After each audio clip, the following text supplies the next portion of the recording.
Olá pessoas, tudo bem? É, Bem-vindos ao canal Show Pânico, aqui é Rodrigo, com mais um vídeo. Eu estou um tempo sem postar, né? Estou sem barba, veja só, ai, que diferença. Como vocês sabem, eu não sou muito fã.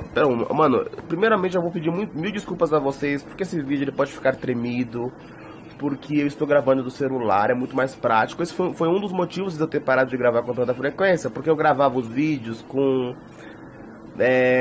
tripé, com iluminação, nananá, alguns deles. E aí acaba, principalmente os últimos, aí edita, e aí acaba que dá um trabalho grande e exige mais tempo. E às vezes eu acho que um vídeo mais simples é o suficiente. Hoje veio a calhar uma situação, eu ia falar sobre isso já faz um tempo, que são gatilhos, né? Ligações do seu passado, da sua infância, com o transtorno do pânico. Eu resolvi falar sobre isso hoje porque eu passei justamente hoje por uma situação bem gatilho. Não foi nem gatilho, foi um tiro de 38, né? O meu filho tem 6 anos, entrou agora em idade escolar e ele está estudando no mesmo colégio que eu estudei. Quem acompanhou meu canal há um tempo e viu o último vídeo que eu falo da minha primeira crise, sabe que a minha primeira crise foi aonde? No colégio. E numa determinada sala deste colégio. E o meu filho estuda na mesma sala. Ele está na primeira série e eu estudei nesta sala quando eu estava no terceiro ano do ensino médio. Foi onde eu tive a minha primeira crise. Ironia do destino ou não, eu não sabia disso, né? Hoje teve uma reunião escolar. Eu fui até a reunião escolar com meu filho e minha esposa, né? Chegando lá, eu percebo que é a mesma sala. No momento em que eu percebi que é a mesma sala, o meu batimento cardíaco, que estava normal, estava em 80, né, foi para 153. Ou seja, a minha psique, o meu corpo, o meu hipotálamo fez uma ligação com o meu passado e com aquela primeira crise. E todas aquelas sensações voltaram à tona. E a sensação de saia daí, filho da puta, senão você vai morrer, veio à tona. E realmente eu não consegui ficar. Eu fiquei um tempo e saí, dei uma desculpa lá, saí, a minha mulher ficou até o final da reunião e eu voltei pra casa, porque... E assim, todos sabem que o meu transtorno de pânico de um tempo pra cá, ele tá bem descontrolado, né? Eu comecei a fazer terapia justamente pra ajudar a controlar. Porque depois de um problema que eu tive de saúde com a minha esposa, que envolveu internação e envolveu até UTI da parte dela, eu tive uma recaída muito grande.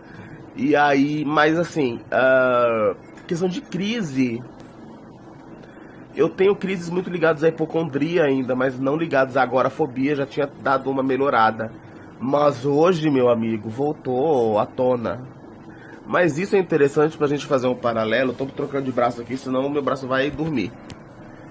Isso é interessante pra gente fazer um paralelo de como o nosso passado e os gatilhos do nosso passado eles são importantes para as nossas crises atuais.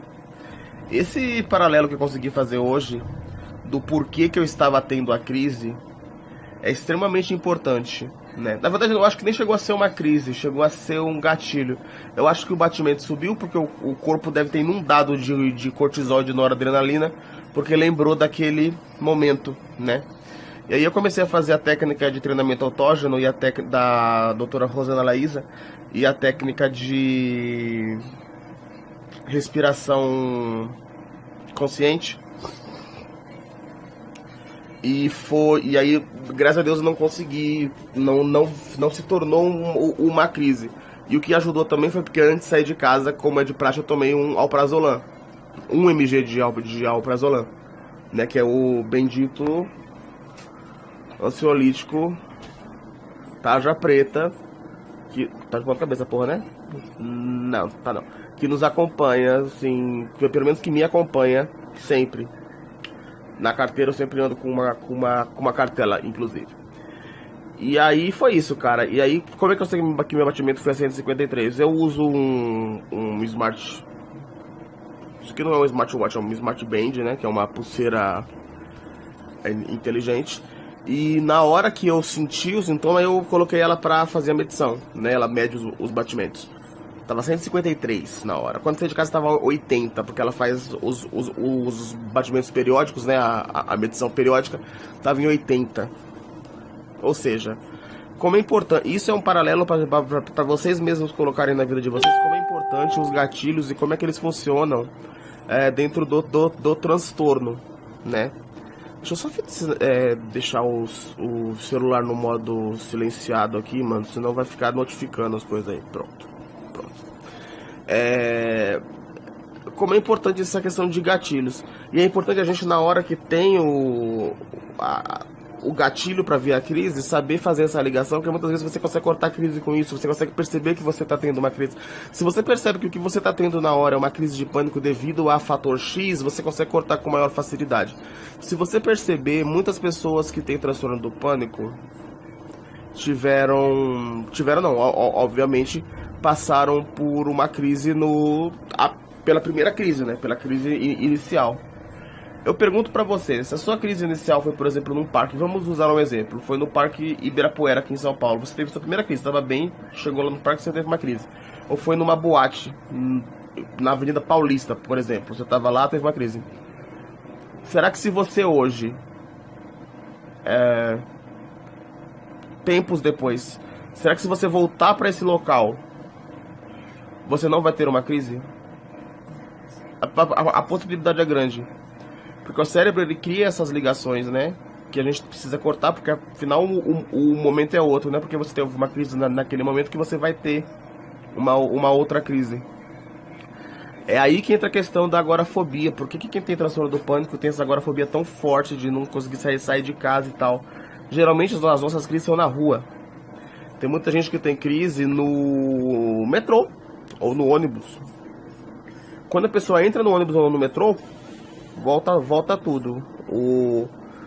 A sua psique, ela puxa tudo que tá lá atrás e te coloca de novo no estado de crise, né? O transtorno do pânico funciona naquela famosa engrenagem que eu falei. Gatilho gera medo, medo gera sintomas, sintoma gera medo, medo gera sintomas, e aí fica.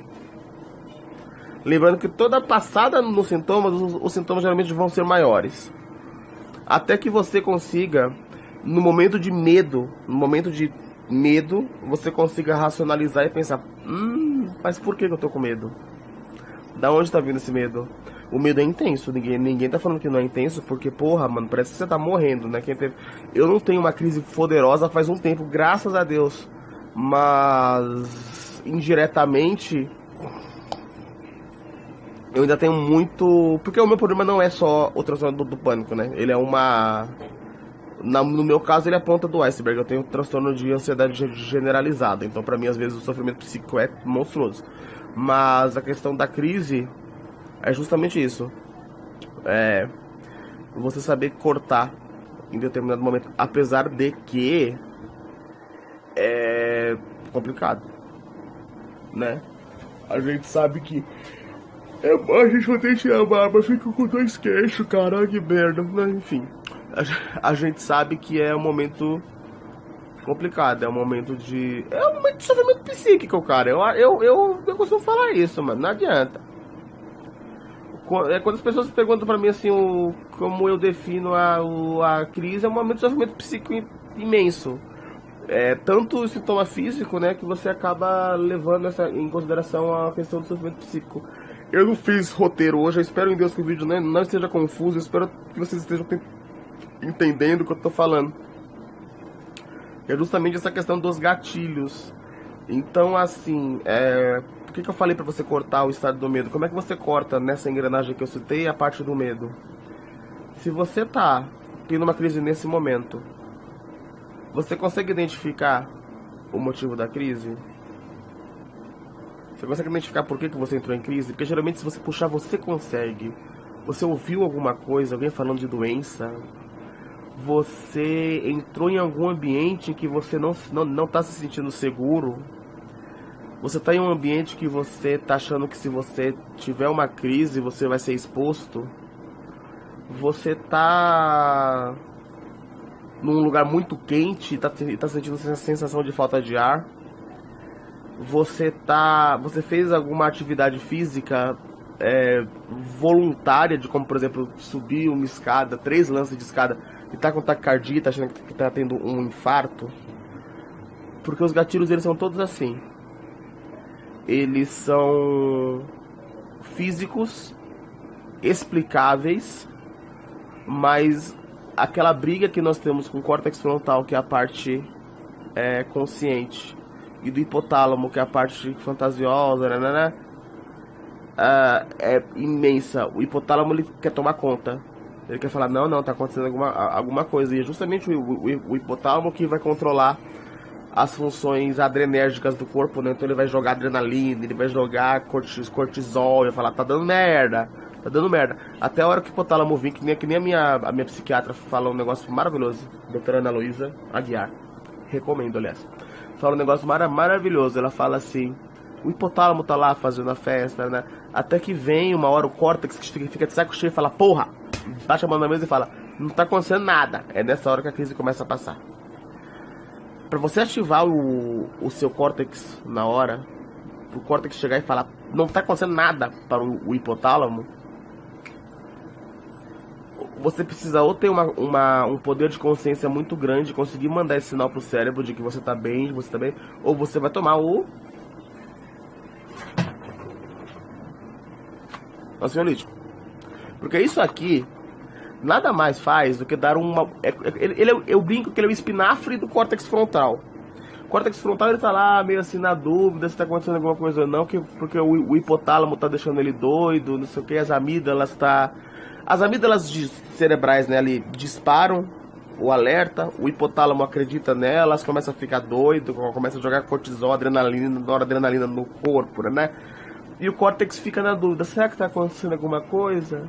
Porque o córtex, ele é aquele... O hipotálamo, vamos supor que ele é a vizinha fofoqueira, de maneira bem clara. Ele ouve a amígdala reclamar de alguma coisa no prédio, e ele começa a contar para todo mundo. Então ele vai contar para um vizinho que é o coração, para um outro que é o pulmão, para um outro que são suas glândulas biliares, e vai começar a liberar maus fluidos, más conversas, que são adrenalina, noradrenalina, cortisol. O córtex, ele é o síndico espero que esteja ficando claro, do seu condomínio, que é o seu corpo, né, que é a sua psique, principalmente. Ele é o síndico. E o síndico, de primeiro impacto, ele não pode tomar uma decisão. Ele não sabe se realmente que o hipotálamo tá fazendo, se é uma fofoca que faz sentido ou não, se a amígdala, que é aquela vizinha futriqueira que começou a treta toda, se ela tá falando a verdade ou não. Então o hipotálamo, o córtex, ele primeiro pensa, tá? Só que ele é um síndico, daquele síndico lerdo, que ele demora para tomar uma decisão, porque ele precisa que alguém, tipo assim, que a cabeça, ele precisa ter um estímulo para tomar essa decisão. Esse estímulo vem de quem? De você. Você mandar o sinal pra ele de, não, amigo, tá tudo certo, fica calma aí, e manda essa porra desse condomínio se acalmar, porque não tá acontecendo nada. Quando você não consegue, entra isso aqui. O tarja preta, o Rivotril, o Alprazolam, aquele outro que é super comum, gente, o Diazepam, o Lorax. Ele entra. Quando ele entra, eu estou ocupado. Quando ele entra, só um minutinho, gente. Volteira, meu filho. Quando ele entra, né?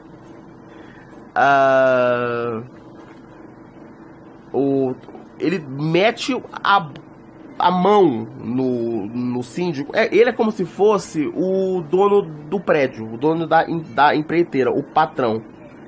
como a gente, que também é o patrão, né, do condomínio, não deu jeito, ele é aquele patrão, ele é aquele sócio bravo, o Tarja Preta. Ele chega lá, mete a mão no sítio e fala, porra, não tá acontecendo nada, acorda pra vida, Córtex, e manda o hipotálamo parar, porque não tá acontecendo nada.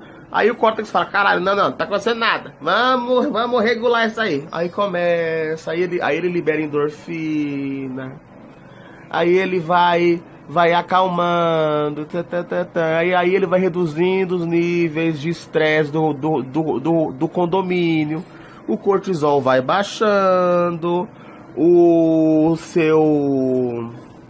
a sua adrenalina e noradrenalina vão baixando, e sem cortisol, sem noradrenalina e sem adrenalina, não existe crise. Aí então a crise acaba.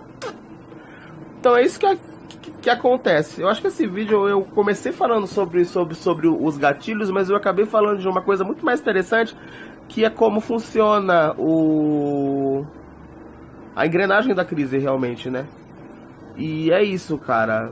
No momento do medo, que nem hoje, estava lá, percebi. Pra mim foi uma vitória hoje, não, porque eu deveria ter ficado lá e foda-se.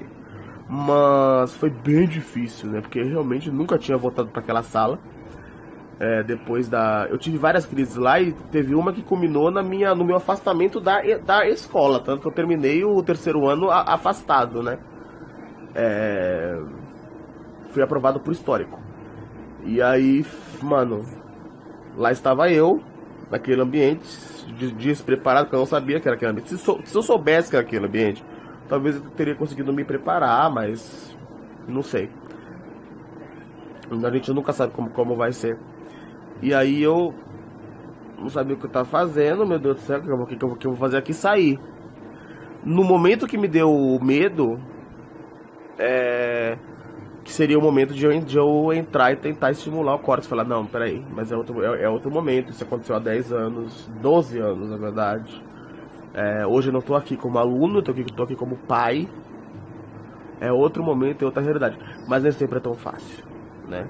Então eu espero que esse vídeo tenha conseguido explicar pra vocês como funciona essa engrenagem maluca, que é a engrenagem do transtorno do pânico. E que vocês consigam, na próxima crise que vocês tiverem, se tiverem, porque não é regra, né? Quem sabe essa última crise foi a última. Vocês consigam racionalizar. Então, novamente, eu vou resumir. Usando o exemplo do condomínio. Amígdala, vizinha futriqueira, amígdala cerebral. Ela avisa, twin, tem alguma coisa errada. Só que ela não tem força pra mexer no corpo. Hipotálamo tem força. Hipotálamo, vizinho fofoqueiro. A amígdala falou, ele sai espalhando pro corpo. Ó, coração, dispara aí que tá dando merda. Ó, pulmão, simula uma falta de ar fudida aí que tá dando merda. Ô, glândula biliar, dispara aí noradrenalina, cortisol, né? Que tá dando merda, glândula supra. Não é. Gente, ele falando merda, não é glândula biliar, são as glândulas supra alguma coisa que controlam essa parte de substâncias liberadas no corpo no momento da crise. Então, libera aí noradrenalina, né? Aí tá tudo pegando fogo. Aí o córtex frontal, que é o síndico, né? Diante de nós, que também somos síndicos. Não, desculpa. Aí o córtex frontal, que é o síndico, começa assim. Mas será que o que tá acontecendo? Será que é verdade? Será que a amígdala falou a verdade? Será que eu mando parar mesmo? Aí tem os patrões. Nós somos um dos patrões, os donos do prédio. Se a gente não tomar atitude, a gente vai tomar esse aqui pra tomar atitude. Aí a gente chama o sócio, que é esse aqui. E esse aqui ele não tem paciência. Ele chega no síndico e dá na cara dele e fala: filho da puta, não tá acontecendo nada, manda parar essa porra toda, porque você está desestruturando o condomínio, que é o corpo. O síndico vai lá, né, o córtex, o hipotálamo, cala a boca aí que não tá acontecendo nada. A amígdala é louca. E aí começa a tranquilizar. Eu espero que tenha ficado claro isso aí. Se não ficou claro, comentem. Eu escrevo isso aqui se for necessário. Eu não sei se eu sou muito didático quando eu falo com vocês, mas é assim que funciona. Vou postar vídeos com mais frequência nesse formato, né? Eu vou até editar para colocar a vinhetazinha e colocar aquele aviso para não largar a porra do tratamento medicamentoso, nem a sua terapia por causa de vídeo no YouTube. Mas eu vou postar mais vídeos nesse formato, porque aí eu consigo postar com mais frequência. Apesar do meu filho de vez em quando vindo me cortar. Mas eu vou tentar editar as partes que ele me cortou e vai parecer que tá profissional. Tá bom? Então é isso, muito obrigado por assistirem de novo, por assistirem até aqui. Curtam o vídeo por gentileza, compartilhem em suas redes sociais, se inscrevam no canal.